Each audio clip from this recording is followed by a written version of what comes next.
Happy Friday, ladies and gentlemen. Welcome into the Cam Rogers Show on this Friday morning, March 30th, 2018. I'm Cam Rogers. Check me out on Twitter at Mr. Rogers99. We've got a fun show on tap for you.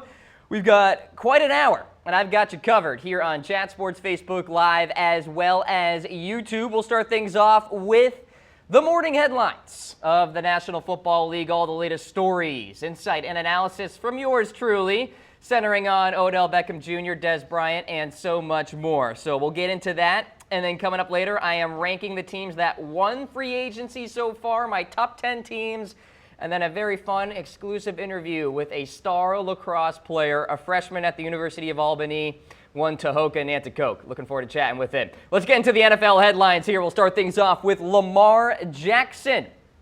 And he recently met with the LA Chargers. So this coming out after reports suggested that the accessibility for Lamar Jackson really wasn't there. Like, teams were struggling to meet with this guy, and I think one of the main reasons was because his mom actually represents him at this juncture.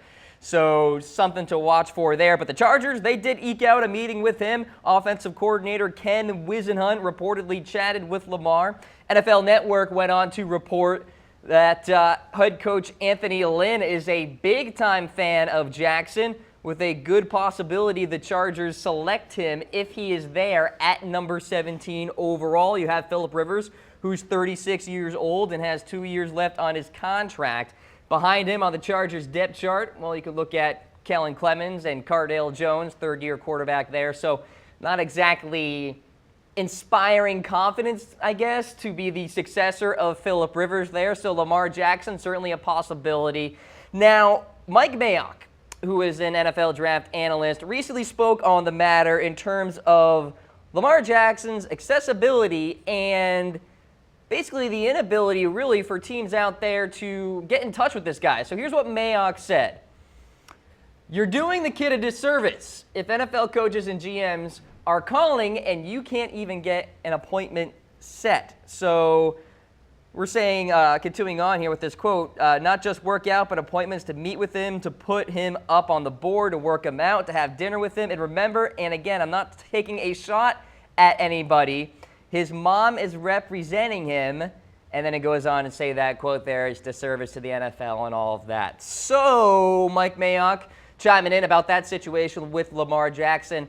You don't really see very often that NFL draft prospects are kind of hard to get in touch with, but there you go. Lamar Jackson did indeed meet with the Los Angeles Chargers. We'll see if Anthony Lynn and the Chargers leadership pulls the trigger on Lamar in the NFL draft. All right, next bit of news here, and it's an update on the Odell Beckham Jr. saga. So the Giants have to be literally blown away, absolute treasure chest, if the Giants are going to trade this guy. So it's a circus, this whole story, and really stems from original reports that Odell Beckham Jr. wanted an extension. If he didn't get an extension, then he would be sitting out the 2018 season. With that, the Giants are now listening to trade offers, but they're not actively shopping him. You have Dave Gettleman with his prepared statements talking to the media saying, we are not actively shopping our star wide receiver.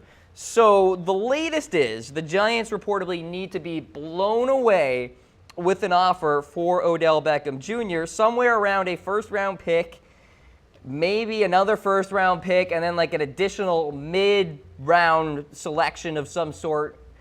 Absolute treasure chest. That's basically what we're looking at here for Odell Beckham Jr. and the Giants. So Ian Rappaport drew comparisons to the Percy Harvin blockbuster trade back in 2013, which cost the Seahawks the 25th and 214th picks in the 2013 NFL Draft, as well as the 96th pick in the 2014 NFL Draft. If there was a time to do some convincing, I would think that would have been the last week, because the last week was, of course, the NFL owners' meetings. And you have a lot of big-time players discussing among one another NFL talk. And Odell Beckham Jr., I'm sure, came up in many discussions.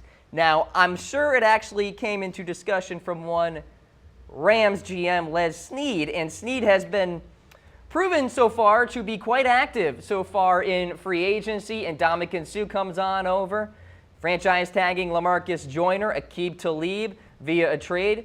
Now in that secondary there, so Snead is somebody to watch out for to perhaps make a run at Odell Beckham Jr. I'm certainly confident that the Rams are going to give the Giants some calls.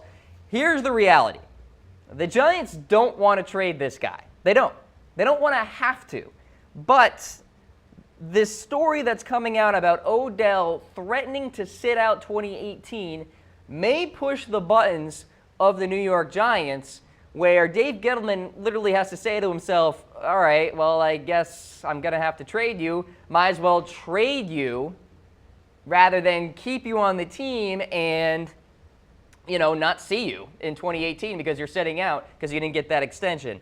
So the Giants may have no other option but to trade this guy because they want somebody on the football field. They don't want to be paying Odell Beckham Jr. $8 million or whatever the price tag is and not have him on the football field. So in essence, what's the point of having a star wide receiver if he's not willing to go play for you in the regular season? So Odell Beckham Jr. not on the trade block, not being actively shopped by the New York Giants. But with that said, the phone lines are open. It's kind of like in fantasy football. When you guys are like saying to yourselves, you know what, we're set with our lineups. Like, I don't want to make any trade. But if a text comes my way from one of my buddies and offers a blockbuster deal, who's to say I won't read it and I won't consider it? So it's one of those situations. So I understand that a lot of people think the media is hyping it up. And I'm here to tell you straight.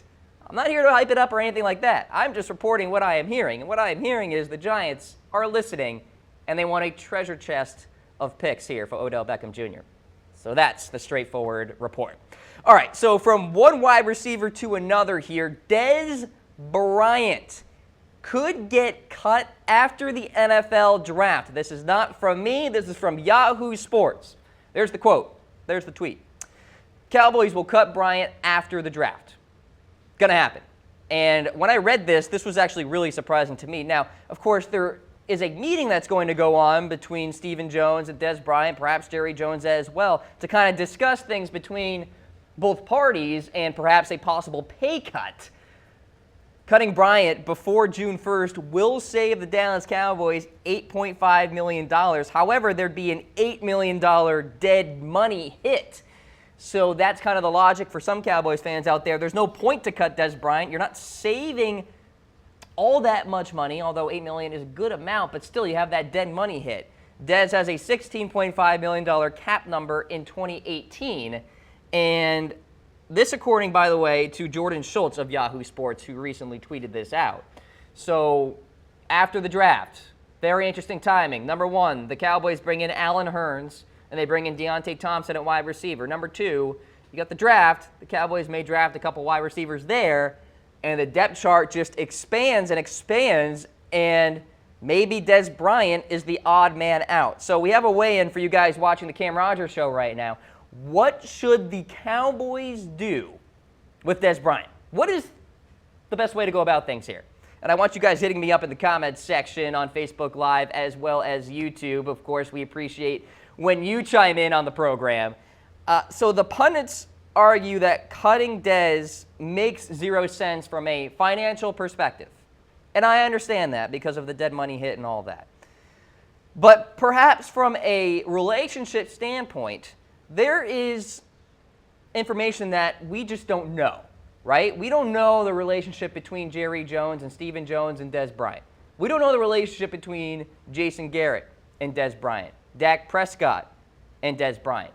So there is more to this than just the play on the field, which has not been good the last few years, and the money that's involved. From a money perspective, yes, cutting Dez Bryant does not make sense because of the cap hit. But what if Dez Bryant is toxic to the locker room, is a distraction, as Stephen Jones has said before, is not getting along well with the Dallas Cowboys leadership?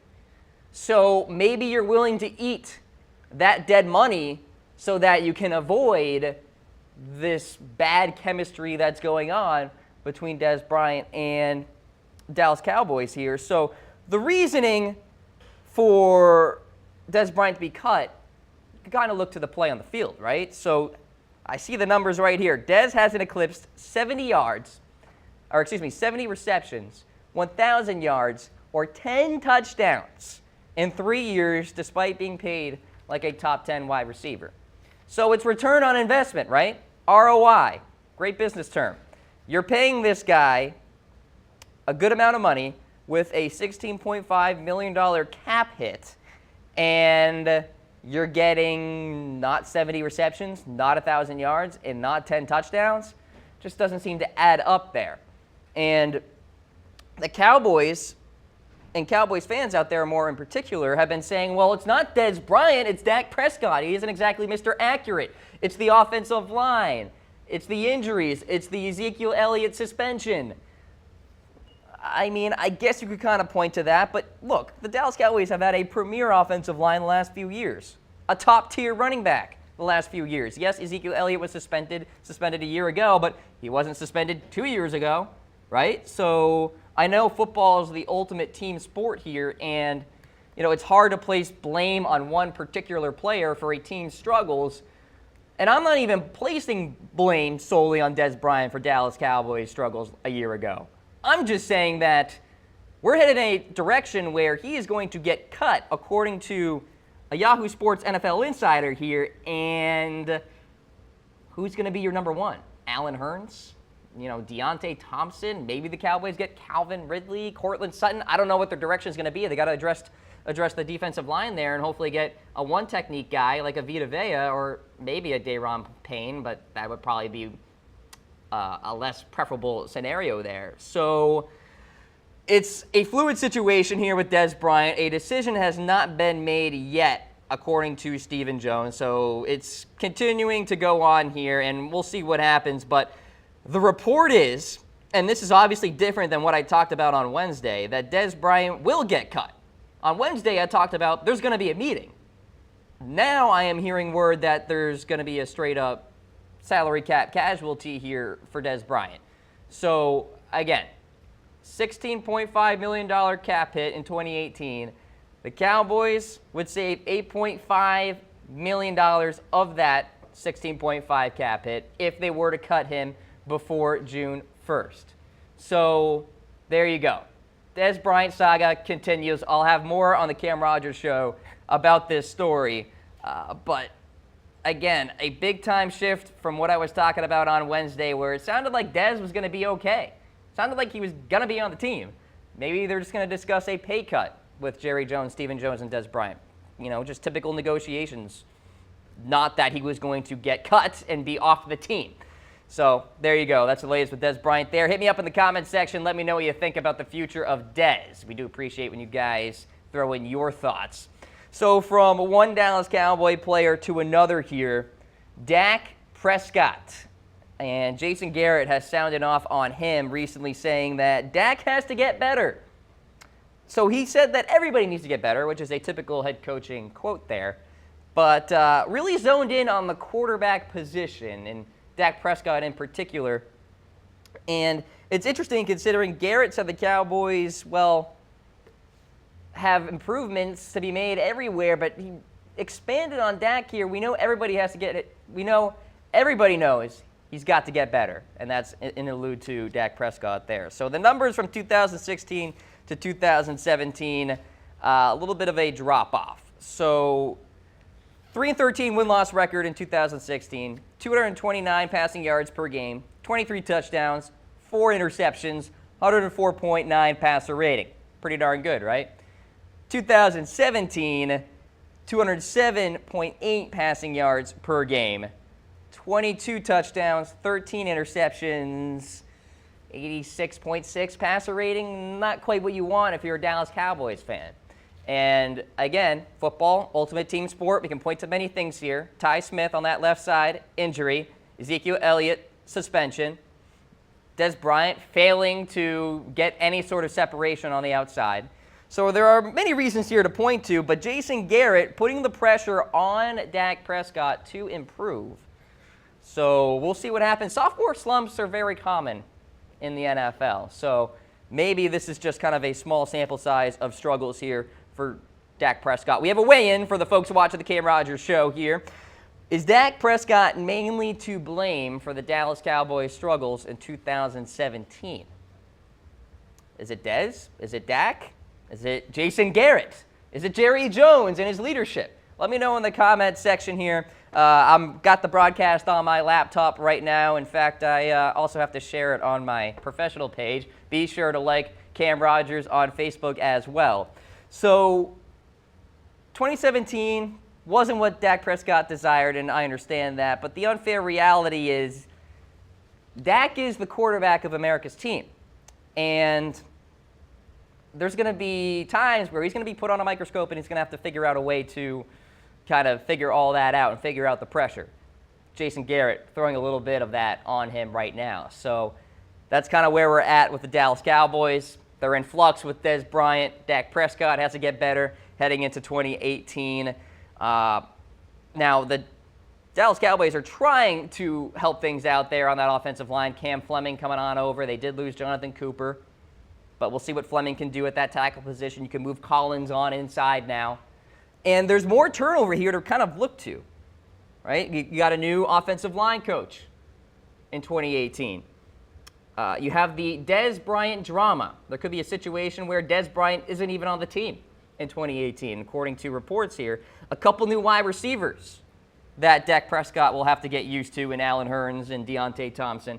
I mentioned the loss of Jonathan Cooper and the addition of Cam Fleming. So turnover, and it's only going to get more difficult for Dak Prescott to kind of adjust to all of this. And so we'll see what happens going forward for Dallas. But the latest, Dez Bryant on thin ice, it appears. Looks like he could get cut after the draft. Dak Prescott put on notice there by Jason Garrett in terms of performing better in 2018. All right, folks, let's get to the next storyline here. The Raiders have signed Leon Hall, veteran corner, defensive back, and he's reuniting with Paul Guenther, who, of course, was a defensive assistant when the Cincinnati Bengals drafted Leon Hall back in 2007. Hall is 33 years old and appeared in 9 games last year for the neighboring rival, San Francisco 49ers. He's going to be a reserve. You look at the Oakland Raiders depth chart here. Garrett Conley and free agent signee Rashaan Melvin are likely going to be the starters. You got Sharice Wright, Dexter McDonald also in the hunt there as well. So I think Leon Hall is more of, shall we say, a mentor for that secondary there. And I think re-signing Reggie Nelson as well, a former Cincinnati Bengal, probably has that same kind of logic there. So again, you got better corners, you got better defensive backs than Leon Hall at this point, but has 27 career interceptions here. He's a 12-year veteran, spending most of his time with Cincinnati. He earned All-Pro honors back in 2009, so a pretty darn good resume.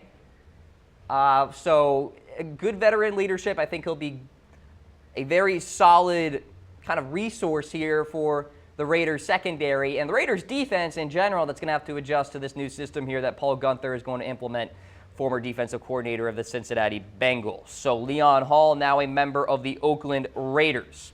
Let's check in with the New England Patriots. Got a lot of news here about the Patriots. So Robert Kraft chiming in recently about the potentiality that the Patriots could draft a quarterback in 2018. Here's what Robert Kraft recently said.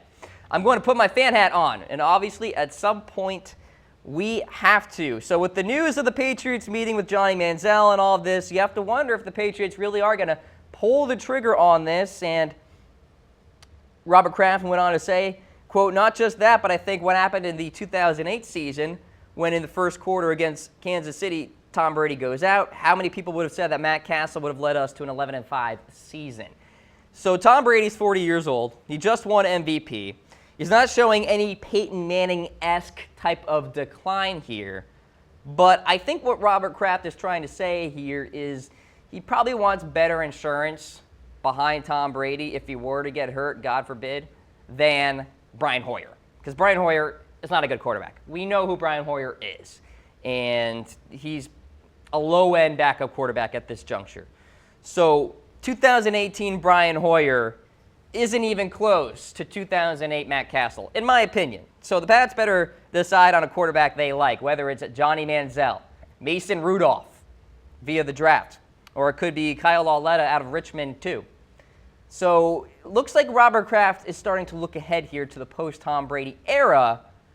My question for you, watching the Cam Rogers Show, will Tom Brady decline in 2018, or will he continue to play at a high level? Give me a heart for yes, a like for no.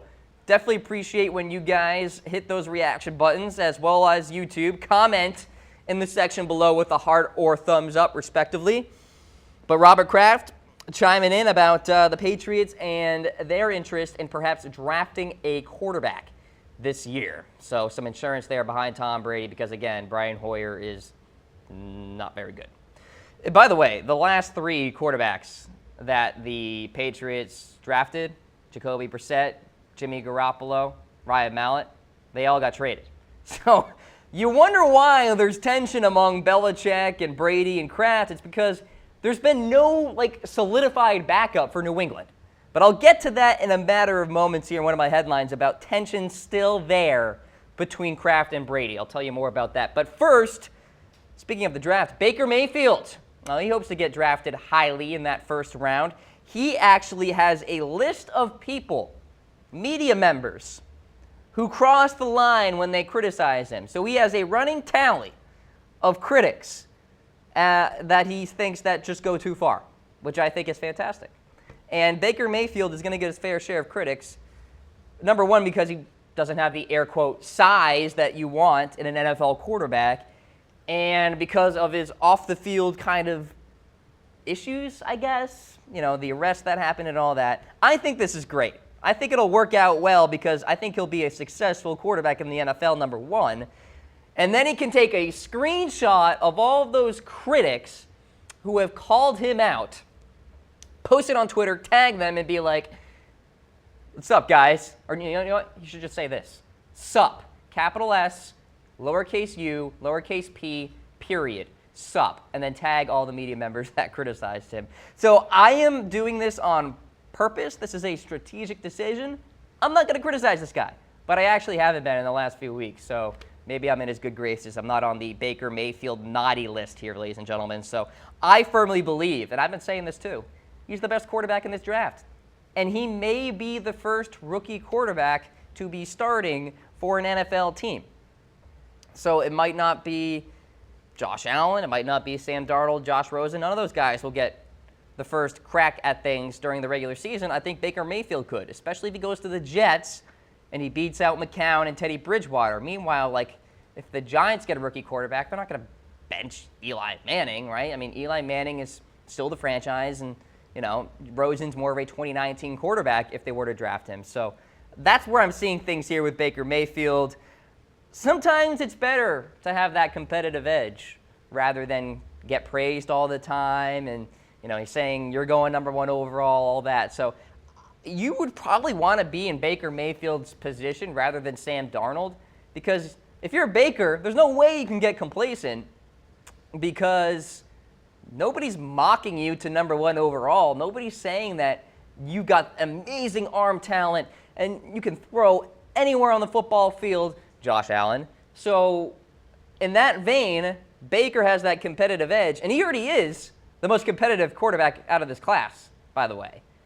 And now it's more fuel to the fire, more bulletin board material, if you will, kind of a Patriot type of thing. It's kind of what the New England Patriots do. When everybody hates on the Patriots, they use that as bulletin board material there. All right, so Baker Mayfield, keeping a list of his doubters out there. So, folks, probably shouldn't call him out on Twitter, just saying. All right, so let's check in with another quarterback. This guy, a former second-rounder, Geno Smith, is visiting with the Seahawks, as the Seahawks are in a market for a backup quarterback at this juncture because Trayvon Boykin kind of is in some legal trouble. So already met with the Los Angeles Chargers, who are also in the market for a new quarterback. Smith did start a game in Week 13 last year, breaking Eli Manning's consecutive game streak. You may recall that. Smith, for his career, 57.9 completion percentage, over 6,000 yards, 29 touchdowns, 36 interceptions in 31 starts He's just 12-19. Math is hard, but that means he's under 500. That ain't very good. But Geno Smith visiting with the Seahawks, this after visiting with the LA Chargers, so there is interest in this kid. We'll see what team brings him in. I think Seattle would be an interesting one at that. They are certainly in need of a backup quarterback. All right, so that's the latest with him. Let's check in with Jadeveon Clowney. So what I am hearing is the Houston Texans and Clowney are close to an extension. So both sides are getting there. This according to Albert Breer, who's reporting a, quote, mega extension very soon. Clowney is entering the final year of his rookie contract. First overall pick back in 2014, coming off the best season of his career. Started all 16 games in 2017, racked up 9.5 sacks. According to Pro Football Focus, ranked 13th among edge rushers out there. And so Clowney's going to get paid.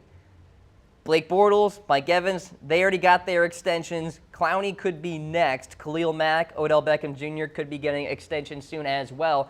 But Clowney's going to make $12.5 million in 2018. He could certainly make a lot more than that heading into 2019. So stay tuned for that. But Jadeveon Clowney going to be a big part of that Houston Texans defense, along with J.J. Watt, Jonathan Joseph, Aaron Colvin, and, of course, the Honey Badger, Tyron Smith. There's the latest on Clowney. Let's check in with the Jets here. Interesting little news nugget here, guys. The Jets have yet to work out Sam Darnold.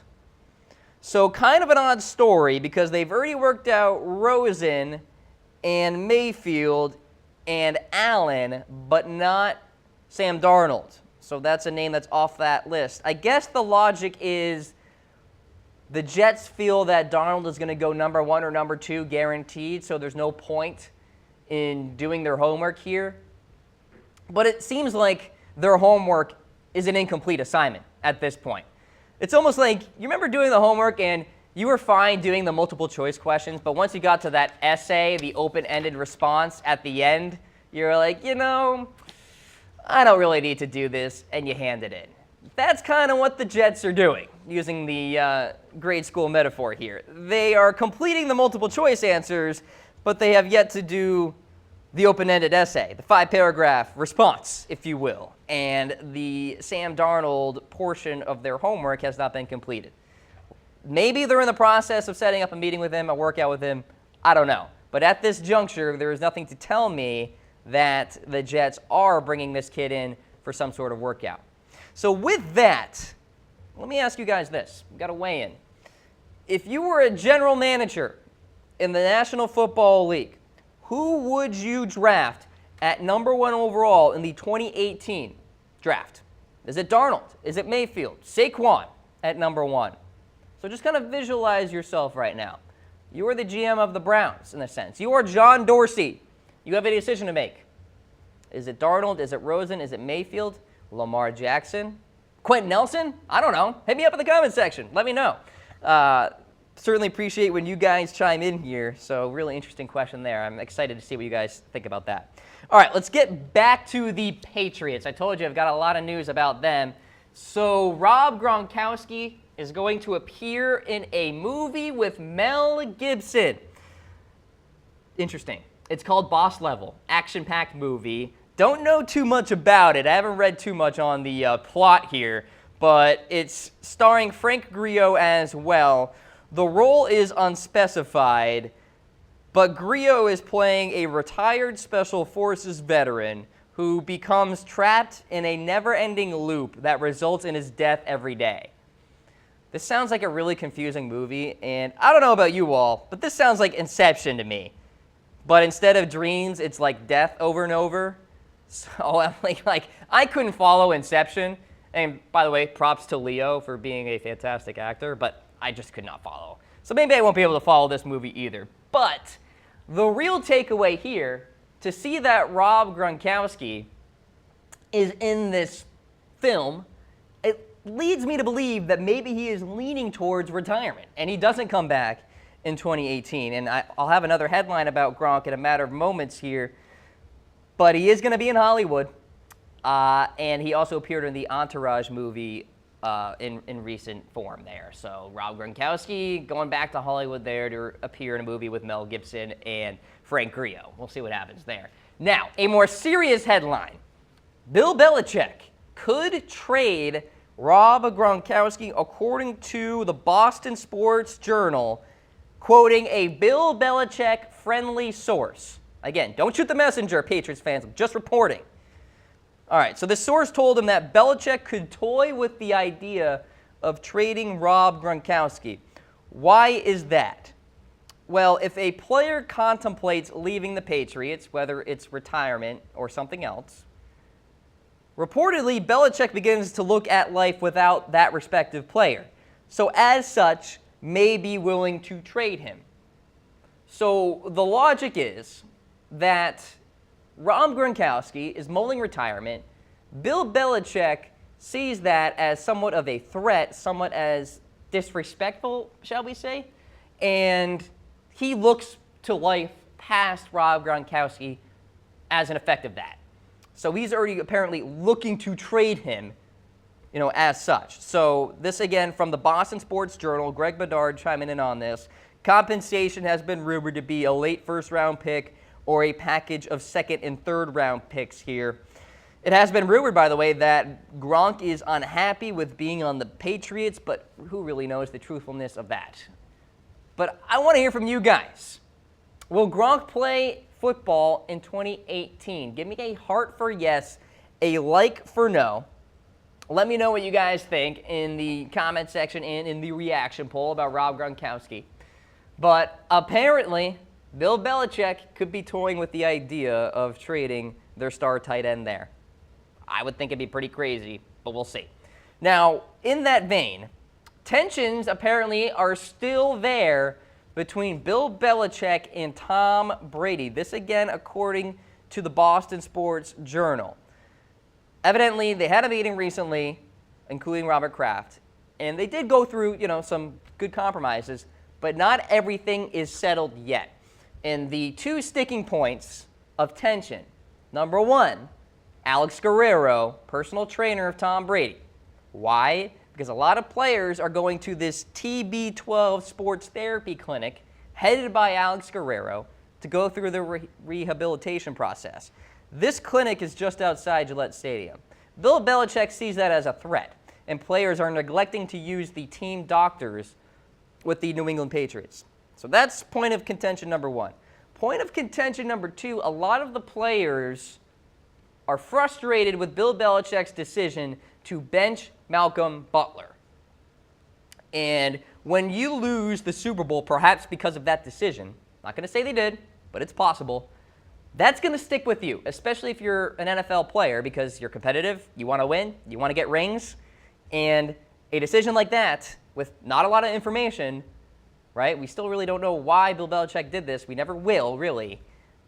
That doesn't sit well with an NFL player, especially when you look at the tape and Eric Rowe got, destroyed in that game. So tensions between Belichick and Brady are still there. I don't think they're really going to go away. I don't think there's really any sort of long-standing kind of repercussions for this because the reasoning is Tom Brady and Bill Belichick have one goal in mind that they can kind of align with, and that's winning. And as long as they win, then I don't think there will be any sort of issue there. So there you go. Tom Brady, Bill Belichick, not exactly on the same page yet. We'll see if they can kind of get back onto that same page. But this Alex Guerrero thing is not going to go away, and I think that's going to continue to be a point of contention between those two parties there. So players also still unhappy with the Malcolm Butler benching. Maybe Super Bowl 52 was a change of the tide, the start of a turnover here for the New England Patriots. Is their dominance over in the NFL? Let me know in the comments section on Facebook Live as well as YouTube. We do certainly encourage you guys to be a part of the show. And when you guys comment, I, of course, will answer any questions, concerns that you may have. And if I try to get back to everybody with the latest news that you're looking for. So be sure to ask me any questions as you see fit. Continuing along here with the latest headlines on the Cam Rogers Show presented by Mizzen and Main. Golden Tate could be close to an extension. Now, he's set to make $7 million this upcoming season, and GM Bob Quinn has certainly been active in terms of providing extensions before the season begins. Matt Stafford, Glover Quinn, Darius Slay as well. So maybe Golden Tate is up next here. He'll be 30, though, once the 2018 season rolls around. Now, Jarvis Landry has kind of set the slot receiver market in a sense because he's slated to make $15.98 million with the Browns. But I don't think Golden Tate's going to get that kind of money, especially because of his age. But I could be wrong. He had a pretty good 2017 season, and if he impresses again in 2018, maybe Bob Quinn won't have an option but to give him a hefty extension there. So Golden Tate could be next on the list of news in terms of extensions out there in the NFL.